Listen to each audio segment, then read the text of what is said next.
Je m'appelle Rebecca Smith, j'ai 32 ans et je suis mariée à Michael depuis environ 3 ans. Notre relation est excellente, et nous sommes également très proches de sa sœur, Emily. Nous nous entendons bien, comme si nous étions sœurs. Michael et moi sommes ensemble depuis plus de 10 ans, même avant de nous marier, alors nous sommes comme des parents pour Emily. Nous avons toujours souhaité son bonheur et avons pris soin d'elle. C'est pourquoi, lorsqu'Emily a reçu une demande en mariage de son fiancé, elle a voulu nous le présenter. « Je veux vous présenter mon fiancé », nous a-t-elle dit. Ce moment a été très spécial pour nous en tant que couple. Nous étions tellement heureux parce qu'Emily, que nous aimons comme une fille, trouvait son partenaire et construisait son avenir heureux.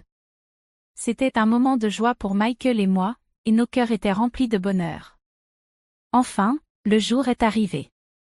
Emily a amené Daniel, le partenaire qu'elle avait choisi, pour nous le présenter.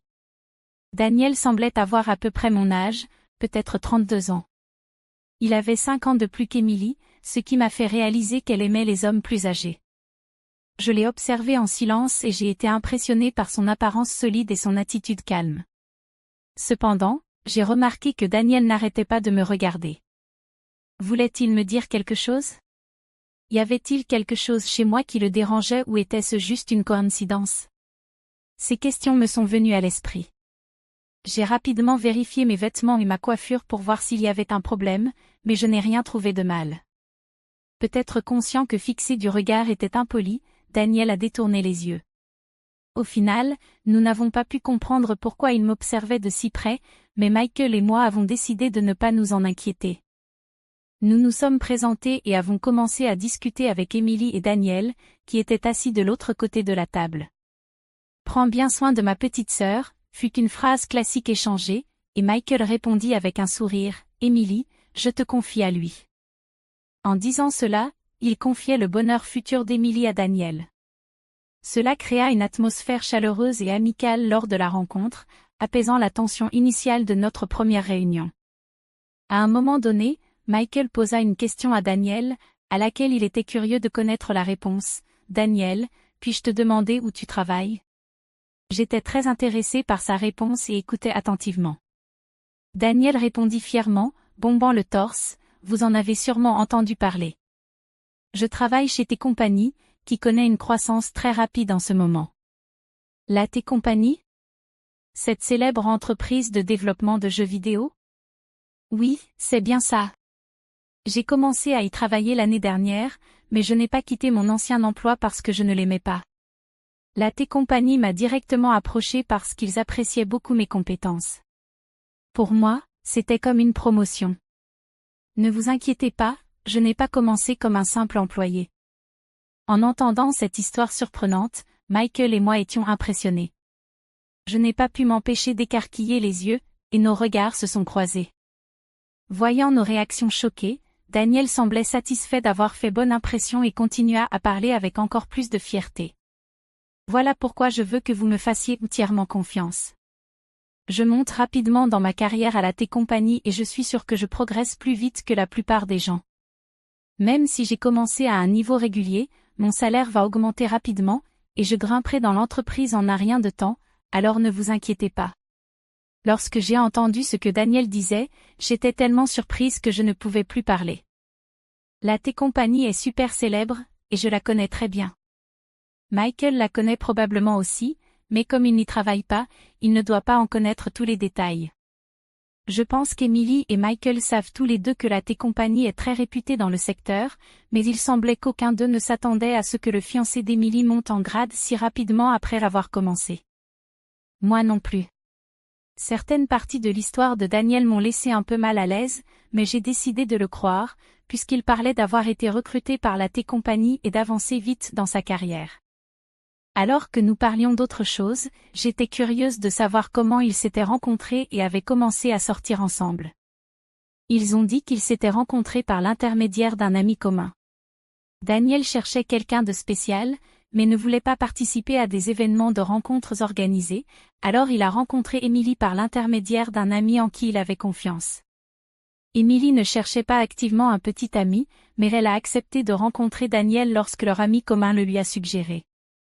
J'aime beaucoup la façon dont Daniel me fait toujours sourire. Son côté maladroit est parfois un peu mignon aussi, a partagé Emily. Les entendre parler de leurs sentiments, c'était comme écouter quelque chose de vraiment doux, même si nous ne mangions rien de sucré.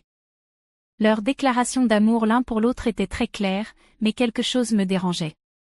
Alors qu'ils s'apprêtaient à quitter notre maison, Daniel et Emily parlaient de ramener du riz et des cadeaux. Tandis qu'ils étaient occupés avec cela, Daniel s'approcha un peu de moi, à l'écart, et me demanda soudainement, « Et, tu ne te souviens peut-être pas de moi ?» Sa question m'a prise par surprise, et je n'ai pas pu m'empêcher de pencher la tête, confuse. « Tu ne te souviens vraiment pas de moi ?» il a demandé à nouveau, d'un ton dubitatif. Son visage était beau, mais je ne me souvenais d'aucun ami proche nommé Daniel. J'ai vraiment essayé de me rappeler, mais je n'y suis pas parvenue. Voyant que je luttais pour me souvenir, Daniel a poussé un petit soupir, semblant déçu. Bon, alors échangeons nos coordonnées, et s'il te plaît, dis-le à Michael après. J'ai oublié de prendre ses coordonnées. J'ai été choquée par son ton soudainement informel. Même si nous avions été proches dans le passé, je ne me souvenais pas de lui, et je n'imaginais pas avoir été proche de quelqu'un qui parlerait de manière aussi impolie. À l'intérieur, j'étais pleine de questions, comme qui est-il? Quelle relation avions-nous? Mais comme Emily était là, je ne pensais pas que c'était le bon moment pour poser des questions ou dire quoi que ce soit, alors je suis restée silencieuse. Après avoir échangé nos coordonnées, j'ai décidé de lui envoyer un message pour clarifier mes doutes, mais avant que je ne puisse le faire, il m'a envoyé un message en premier, disant « Je suis surpris que la fille qui s'asseyait toujours tranquillement dans le coin de la classe à l'école primaire soit devant moi. Ton visage n'a pas beaucoup changé depuis, alors je t'ai reconnu tout de suite. En grandissant, je vivais loin, et à l'école primaire, j'étais moquée par beaucoup de mes camarades de classe. Ces souvenirs sont douloureux, et c'est pourquoi j'ai déménagé avec ma famille avant de commencer le lycée, dans une nouvelle ville. J'ai rencontré Michael, un ami merveilleux, et nous sommes devenus proches. Je préfère ne pas penser à l'école primaire. » Les paroles de Daniel m'ont choquée, alors je lui ai demandé, « Que veux-tu dire ?» Je ne voulais pas qu'il y ait de malentendus, alors j'ai expliqué que Michael était impliqué dans nos échanges de messages. Nous avons convenu que Michael serait inclus chaque fois que Daniel et moi aurions besoin d'échanger des informations. Je n'ai pas partagé mon passé ou mes raisons avec Daniel. Après avoir expliqué cela, Daniel a souri chaleureusement et a demandé, « Tu te souviens qu'on t'appelait « la fille pauvre » à l'école primaire ?» Le terme « fille pauvre » avait une signification spécifique, il était utilisé pour me provoquer par mes camarades de classe parce que je venais d'une famille monoparentale. Même si nous n'avions pas vraiment de difficultés financières, il y a eu une époque où d'autres mères supposaient que nous en avions, simplement parce que ma mère était célibataire. Cette rumeur s'est probablement propagée parmi les enfants et a conduit aux moqueries. À cause de cela, et parce que ma mère envisageait de prendre des mesures légales contre la mère qui avait répandu les rumeurs, nous avons décidé de déménager dans un nouvel endroit. Depuis, je n'avais plus entendu ce surnom désagréable, qui m'avait causé tant de soucis. Calmement, je lui ai dit, « Fais attention à ce que tu dis. Tu es le fiancé de ma belle-sœur, et c'est tout. S'il te plaît, ne dis pas des choses qui n'ont aucun sens. » Après cela, il ne m'a plus envoyé de message. Peut-être qu'il avait pris mes mots au sérieux et compris qu'il ne devait pas être impoli. Mais en voyant tout cela, Michael semblait vraiment mal à l'aise avec la façon dont Daniel parlait, et son expression a rapidement changé. Qu'est-ce que ce type pense ? On dirait qu'il ne réalise pas qu'il parle à la belle-sœur de la femme avec qui il va se marier, en ressassant des choses de l'école primaire, comme si rien n'avait changé. C'est insensé, a dit Michael, manifestant sa colère. Voyant Michael si contrarié, j'ai essayé de le calmer en disant « Calme-toi, calme-toi. » Mais j'étais aussi inquiète, alors j'ai immédiatement appelé ma mère et lui ai demandé de chercher une photo de classe de mes jours à l'école primaire. Je voulais voir s'il y avait un camarade de classe nommé Daniel sur la photo. Ma mère a rapidement trouvé un garçon nommé Daniel et a dit au téléphone, « N'était-ce pas ce Daniel qui te tourmentait le plus ?» Soudain, tout m'est revenu en mémoire, tout ce que j'avais oublié. Daniel était en effet l'agresseur principal. Pour en être sûre, j'ai demandé à ma mère de m'envoyer la photo. En la regardant, j'ai réalisé qu'il avait beaucoup changé, plus grand et plus corpulent, ce qui expliquait probablement pourquoi je ne l'avais pas reconnu. Après cela, j'ai décidé d'enquêter davantage. Quelques mois après notre première rencontre, j'ai reçu un appel d'Emily, ce qui m'a surprise après tout ce temps. Rebecca, nous n'avons toujours pas reçu de confirmation pour l'invitation au mariage.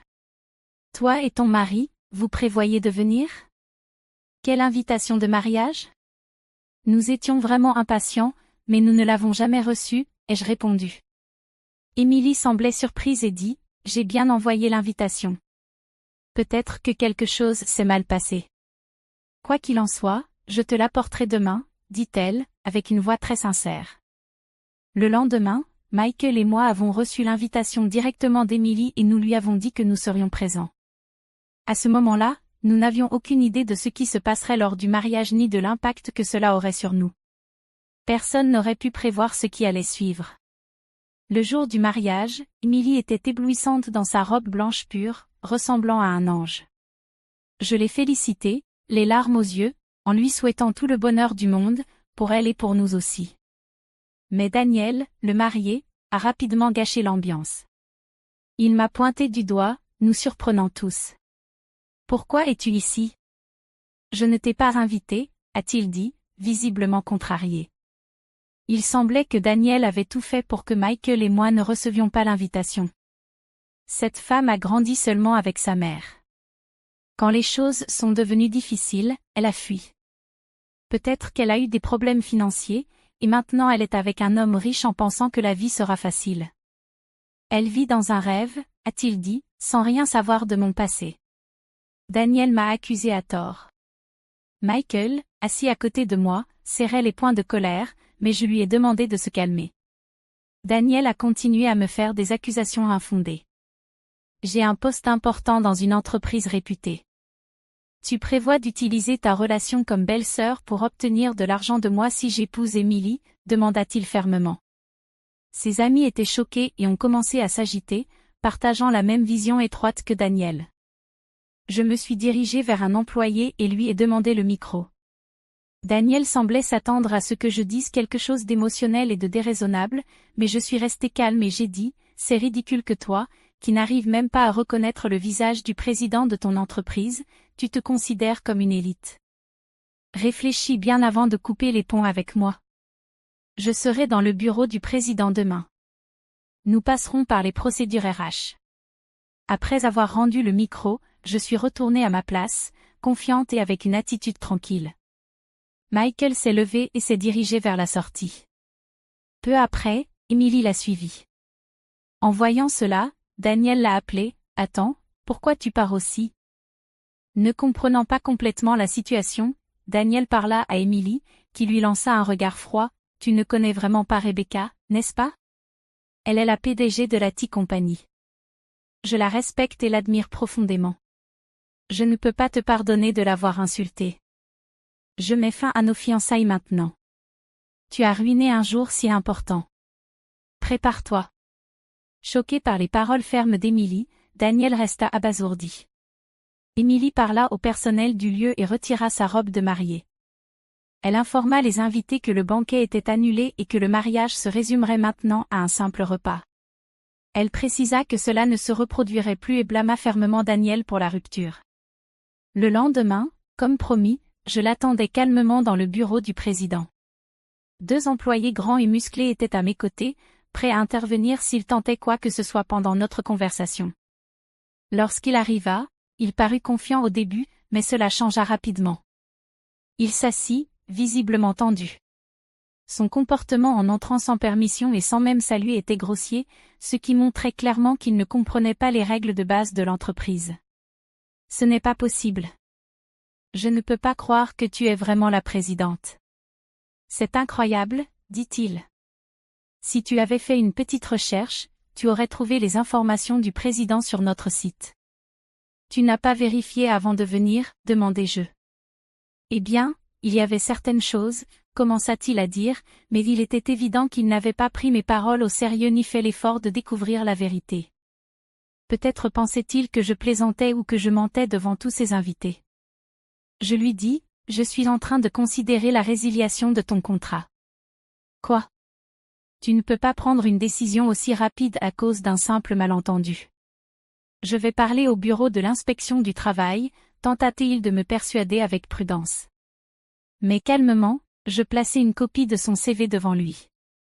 Tu as menti sur ton éducation ici, n'est-ce pas? Et tu prétends avoir des compétences que tu ne possèdes pas, comme Excel et l'édition vidéo. C'est bien ça? Eh bien, à ce sujet, commença-t-il. Falsifier des informations et fournir de faux rapports sont des raisons valables pour résilier un contrat de travail, dis-je directement. Il semblait surpris par ma déclaration. En réalité, j'avais eu une sensation étrange à son sujet depuis notre première rencontre. Après cela, j'ai tout vérifié minutieusement. En général, notre entreprise ne recourt pas à des méthodes de chasse de tête, et même si nous le faisions, je rencontre personnellement et interviewe les candidats recommandés. Cependant, je ne me souvenais pas d'avoir eu une conversation approfondie avec Daniel. Il avait rejoint l'entreprise par le processus de recrutement habituel et avait commencé comme un employé ordinaire. Il prétendait viser une promotion et disait être compétent avec certains logiciels, mais en réalité, ce n'était pas le cas. C'est pourquoi il n'a jamais été promu. Son auto-évaluation était très élevée, ce qui m'a paru suspect, alors j'ai examiné son attitude. Il était paresseux dans son travail et semblait satisfait simplement de faire partie de l'entreprise. J'ai essayé de l'aider à s'améliorer, mais il n'a pas changé. Maintenant qu'il a rompu ses fiançailles avec Émilie, il n'y a plus rien de spécial entre nous. Il continue de se comporter de manière désagréable, me mettant mal à l'aise, donc je ne vois aucune raison d'être indulgente avec lui. J'ai rapidement demandé à Daniel de quitter l'entreprise. Comme il était avec nous depuis moins de 6 mois, il n'était pas nécessaire de considérer un paiement d'indemnité ou de lui imposer des charges spécifiques en si peu de temps. Tu ne peux pas m'aider en tant qu'ancien ami, a-t-il supplié, mais j'ai répondu froidement, je ne vois aucune raison de poursuivre notre relation, et j'ai organisé pour que d'autres employés s'occupent de son départ immédiat. Finalement, il a disparu et personne ne sait où il se trouve maintenant. Peut-être que quelqu'un viendra un jour avec des informations sur son emplacement, mais je n'ai aucun projet de le chercher activement. Au début, Émilie a été profondément blessée en découvrant le passé de son fiancé, mais le temps guérit. Elle commence à voir la situation sous un jour positif, disant qu'il valait probablement mieux qu'il ne se soit pas marié. Récemment, son sourire est revenu, et elle est même en train de chercher un nouveau partenaire. La voir plus heureuse à nouveau apaise beaucoup Michael et moi.